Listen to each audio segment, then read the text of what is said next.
So hi guys, from Geri and Paul in Cerro Catedral, the beautiful San Carlos de Bariloche. We're close to the end of our little journey down here, but I know you're all looking forward to seeing some more of the high-end skiing.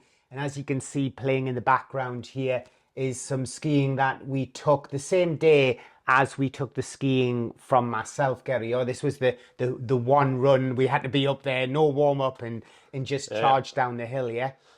yeah, that was a cool thing to start like this the season. So the first carved runs down the hill without really to get trained for it because no chance in the last days. So it was like get up in the mountain as the first with the first lift and just lay trenches Yeah. as quick as possible. And that was a good and challenging stuff. And I was really curious. Okay, how will be look like this the in the end, because you have a gap between the two seasons and just jump in some turns you did last time 3 months ago, and let's see how we start the next season. So Yeah. this is the product. Okay, we can improve. Yeah.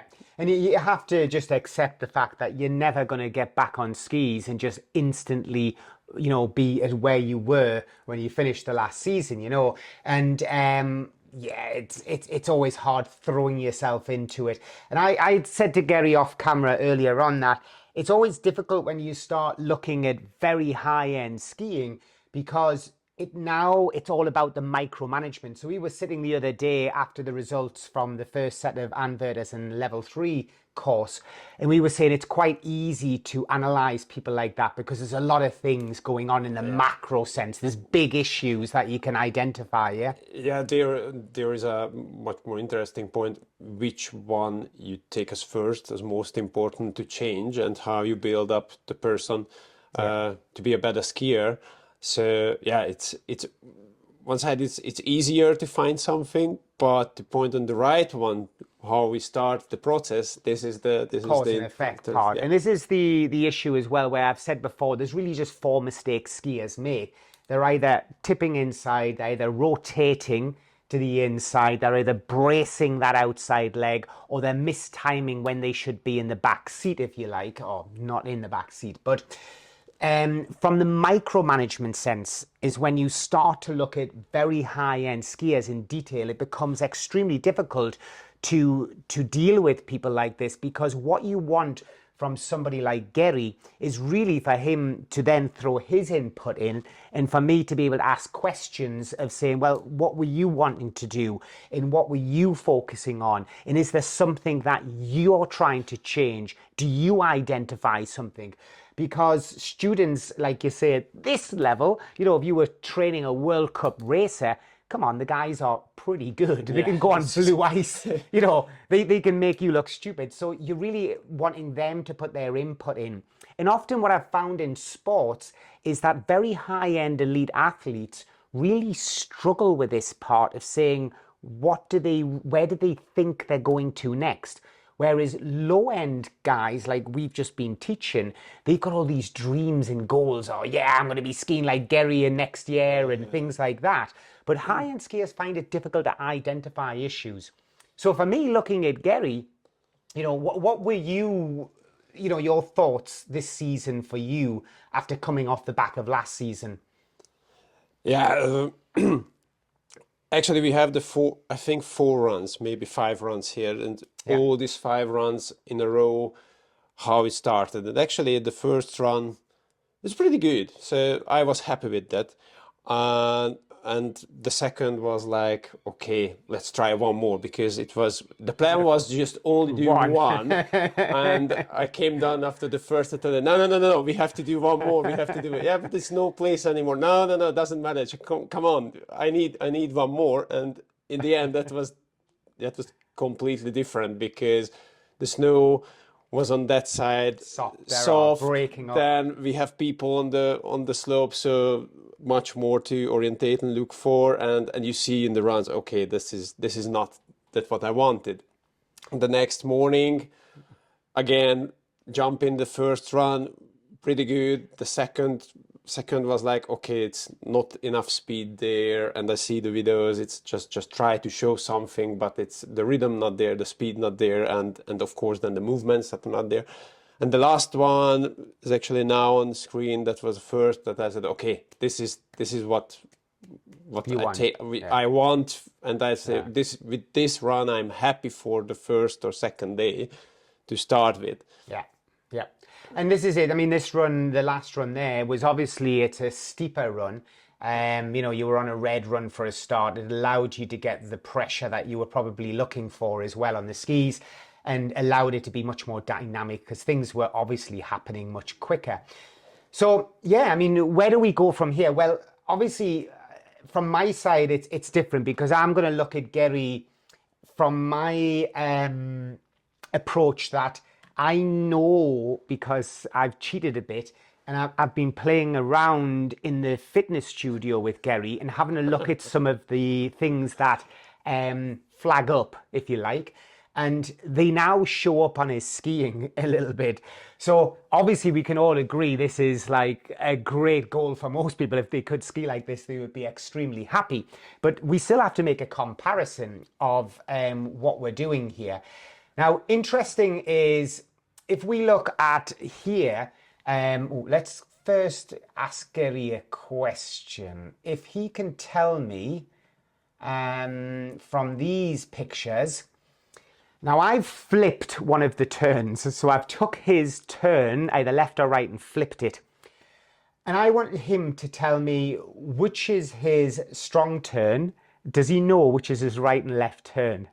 Do you know who's the right figure? So which is your, like, I don't know how you describe it, your left leg turn, and which is your right leg turn? I know they both look like a left leg turn. That's because I've been playing around with them and trying to hide Geri so you can't see which one's which.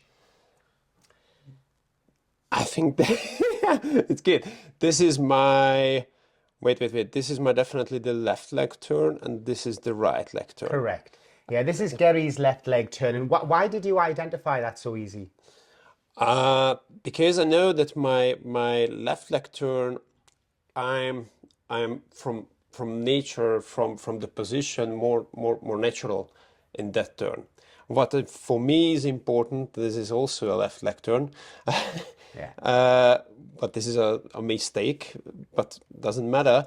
So on the left leg, I'm on time with the alignment and with my, let's call it alpine basic position.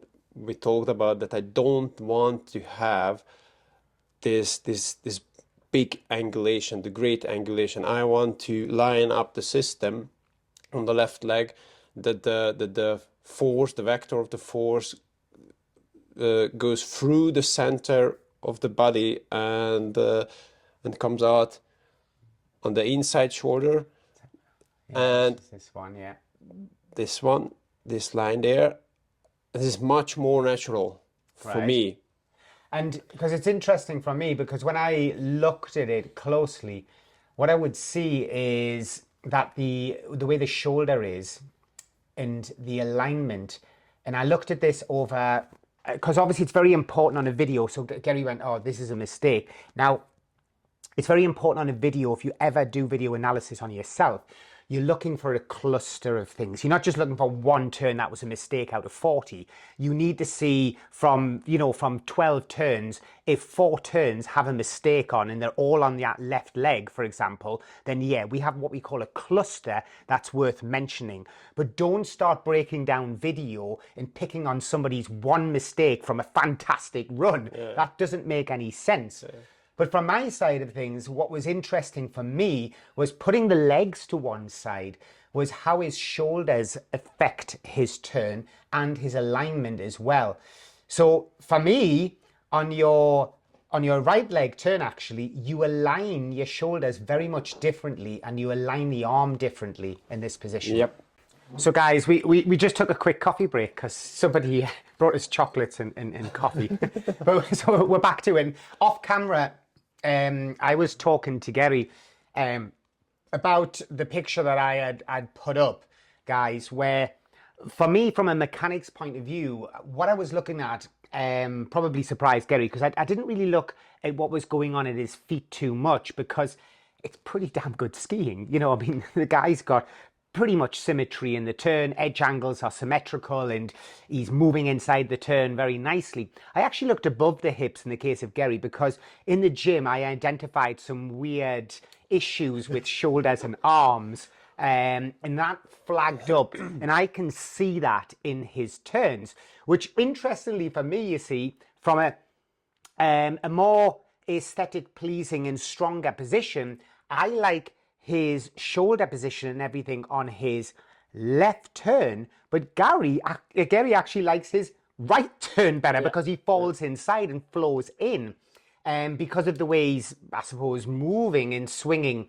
But from my side, the more stable looking one was his left turn, and then you said that's because you really do Strict. you're strict with your left turn. So for me, in this skiing, take much more effort on the right leg, that not to do something actually another way, to focus on things what I want to do and how to solve my problems, and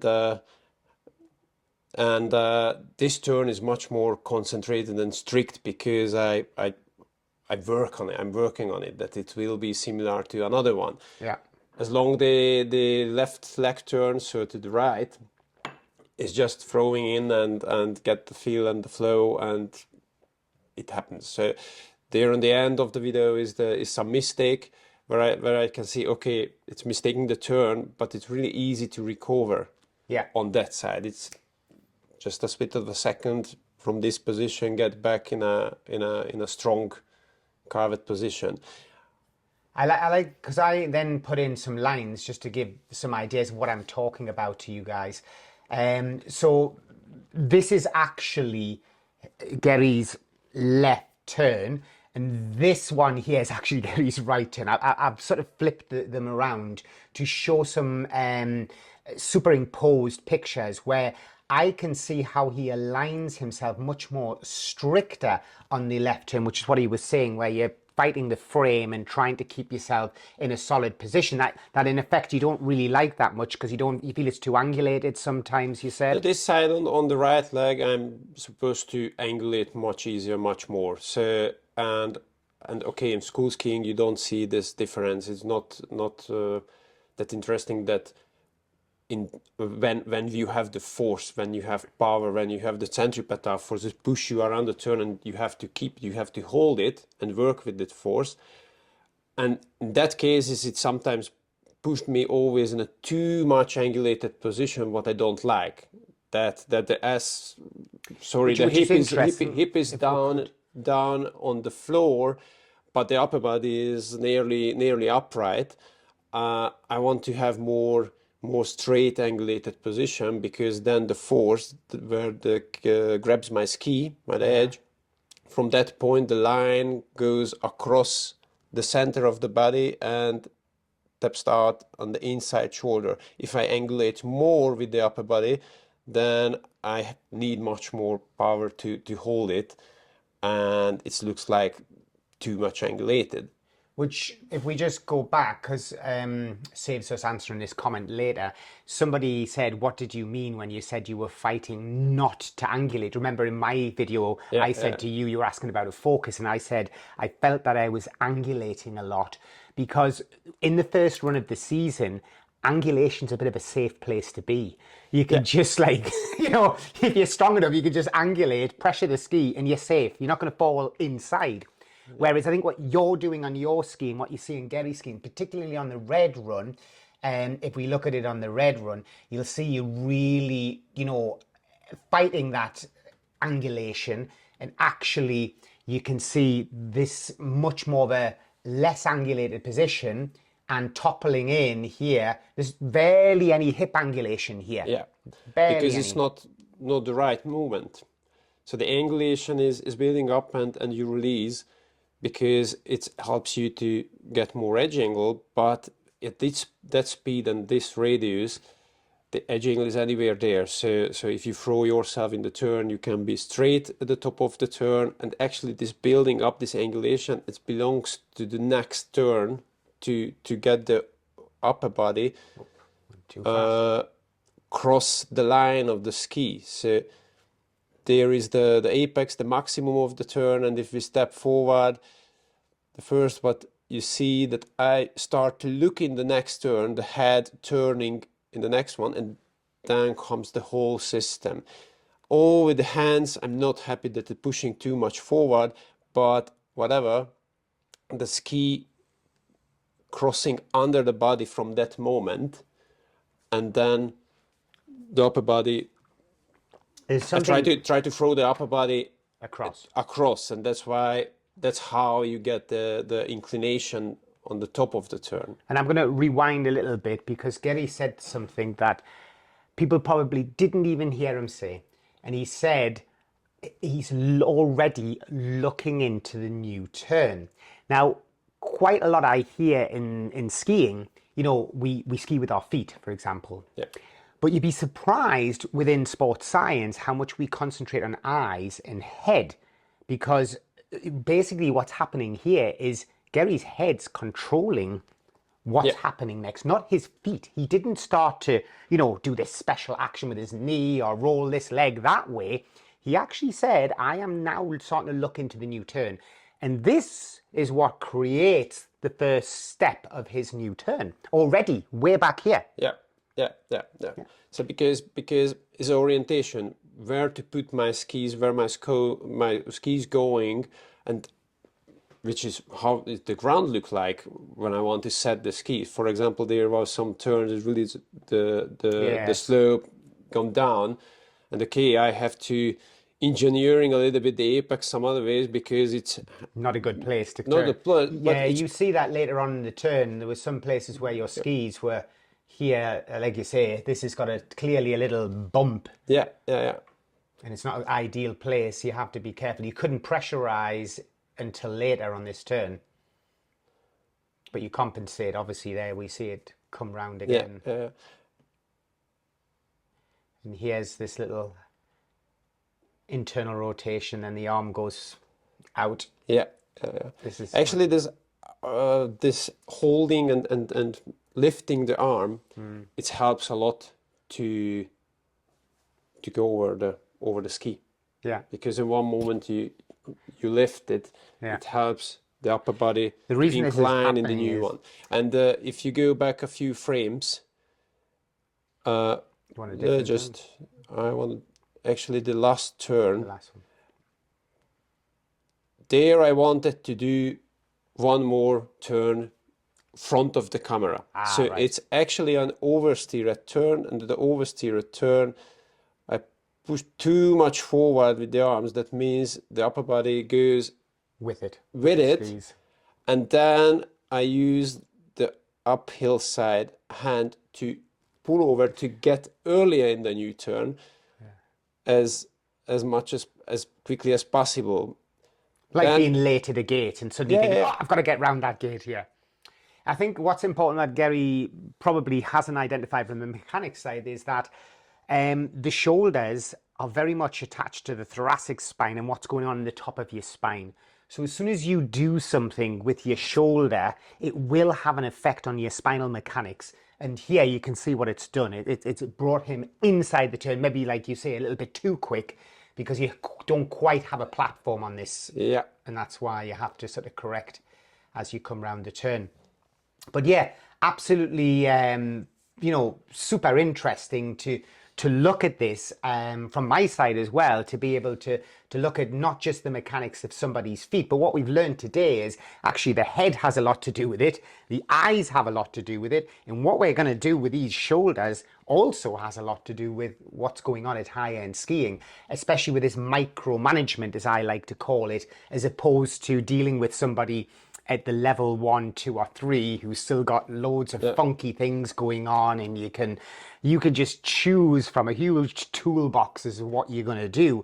But as Geri said, it's all about choosing the one-stop fix, the one that you think's going to be the quickest to adapt and change their skiing.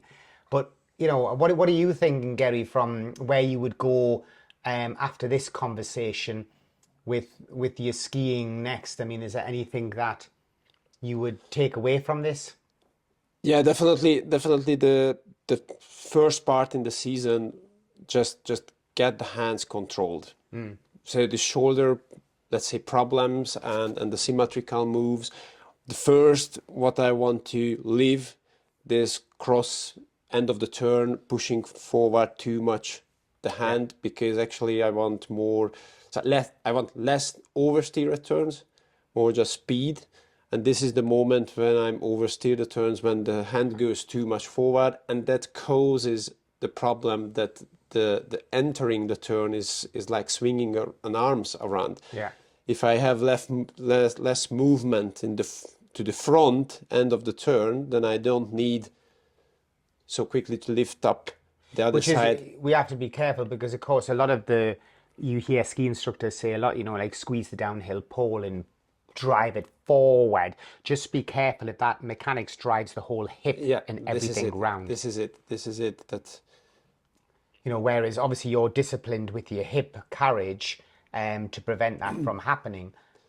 And for example, if we look now the whole frame from the hands, upper body, definitely if I have back my daily routine, I try to get the arms a little bit relaxed down, so not like spreading my wings and fly. But I like it. But this was the first runs, like, okay, let's go show something, and you have too much tension for Well, the run. the good news is we're going out again tomorrow and Monday to get some more high performance skiing where we don't have any students with us, so we can concentrate the whole day on doing bumps, short turns, long turns.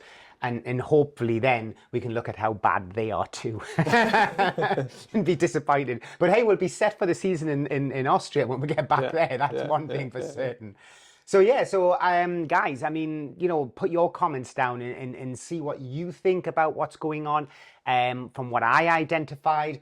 But look, we all agree high-end skiing from anybody at this sort of level is just about being dynamic, and everybody's going to have their own little signature, their own little quirky things going on, weird things with arms or whatever. But it doesn't say they're a bad skier, does it? It just means that, they are addressing, maybe micromanaging their tactics through the season.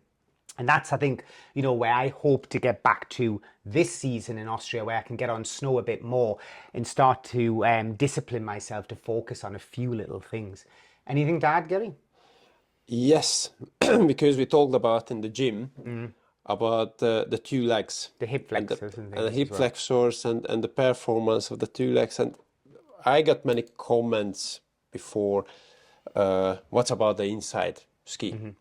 And in these turns, I think you really see that I ski on both, both of them. And this is interesting with the hip flexors that you explained me that high-end racers training a lot, that they can pull up the inside leg. And I'm cheating in that system. And this actually in the last turn, in the last run, you see this, that I try to start the turn actually on the little toe, and I let the snow push up.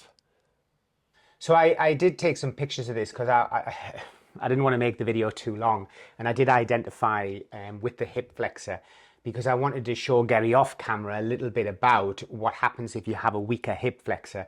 And one of the reasons that, for example, people like, I don't know, Usain Bolt and people like that, like sprinters, were so fast is they would do a lot of hip flexor training because that's where the speed is, the power.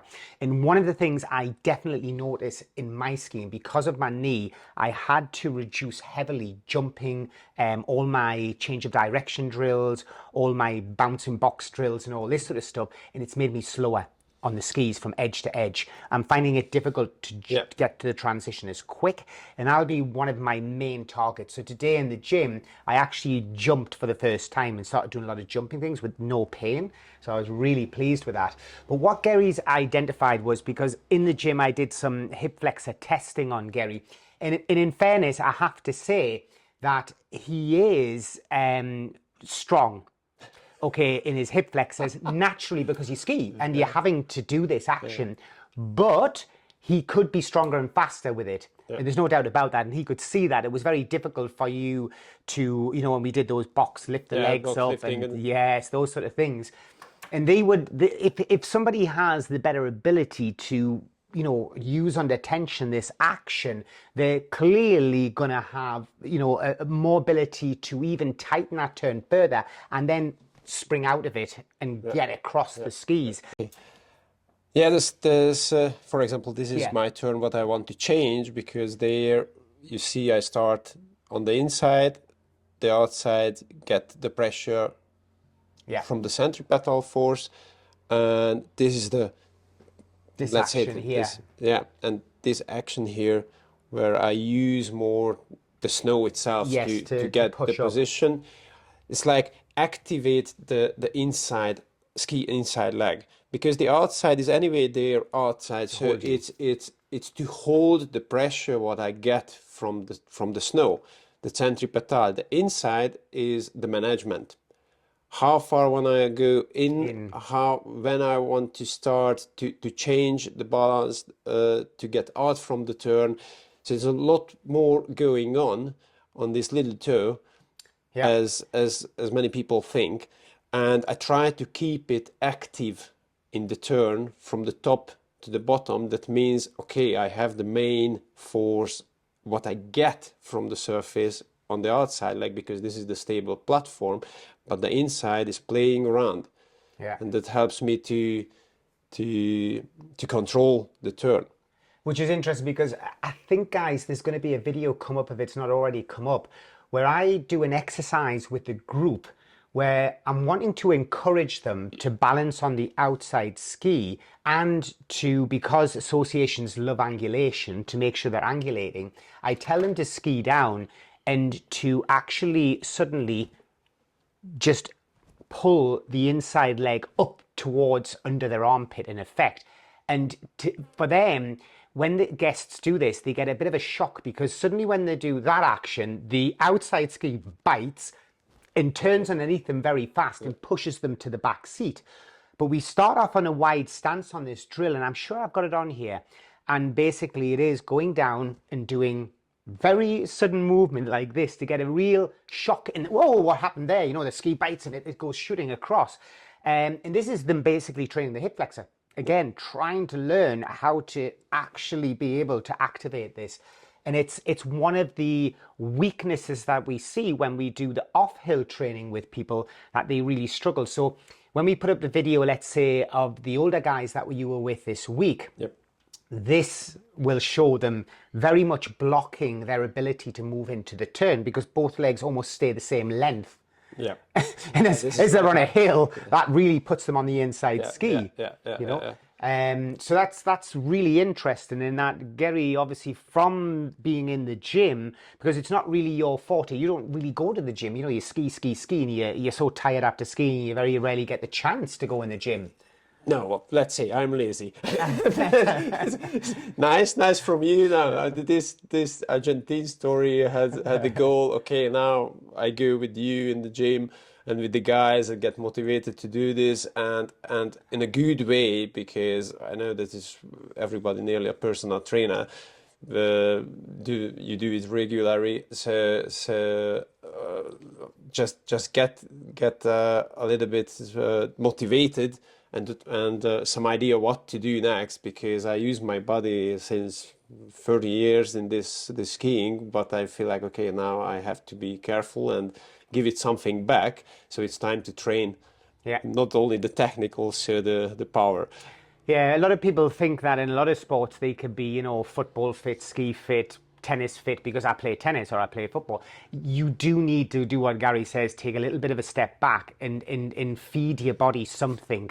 And also start identifying imbalances as we get older, because they'll start to show up. And it's what I said previously on podcasts, where I've said, be really cautious if you're skiing as dynamic as Geri is, that as you get older, you may be looking at a problem in your hip, your back, or your knee that's underlying. You don't even know it's there, and suddenly it happens and it destroys the end of your ski career. So yeah, I mean, I think it's important that you do look after that. You identify, oh, this side hip flexor is a bit weak, or I'm struggling to, you know, use my ankle on one side, and then start to address those issues. Otherwise, it can be a problem. So I just threw up this video, guy, because we will be doing it. We'll be looking at this video anyway in another podcast, but really important that you get this idea that the long leg, short leg, Long leg, short leg. yeah, is so important, especially when we're talking about a hill. You know, you've got a hill like this, and if both legs are the same length, you're going to be standing on the uphill. You need to much more shorten the inside ski. Yeah, and this separate movement that like paddling, just one leg's up, the other goes down, so extend band, and these exercises and these drills to use to get to use that the platform is on the longer leg. There you have to balance. The inside is where you can change. Yeah. Yeah, absolutely. And this is why even like hooking a kettlebell on my toes and lifting them up, you know, a weighted lift up action. But everything that you're doing on the hill may feel to you like it's just body weight, but it's not. Because of gravitational forces, that's why in a very powerful turn, like Geri was doing on the red run, you're probably looking at 3 Gs of force. And I know Geri can't lift 3 times his body weight because I've seen him in the gym, but yet he's doing it in the turn 3 times his body weight, and that's because mechanically everything's in line. Lines up. Yeah. And this is when I thought, okay, it's not about only the power, it's also the technique. If the technical stuff and the alignments are on time, then we are able to hold great forces as long nothing happens. And if you are surprised and the ski wipes out, then you need the force, the power to avoid the injuries. Yeah. And to recover from skiing. Yeah, absolutely. Absolutely. Well, guys, let us know what you think in the comments. We hope to see you on the next one. Bye for now. Thank you.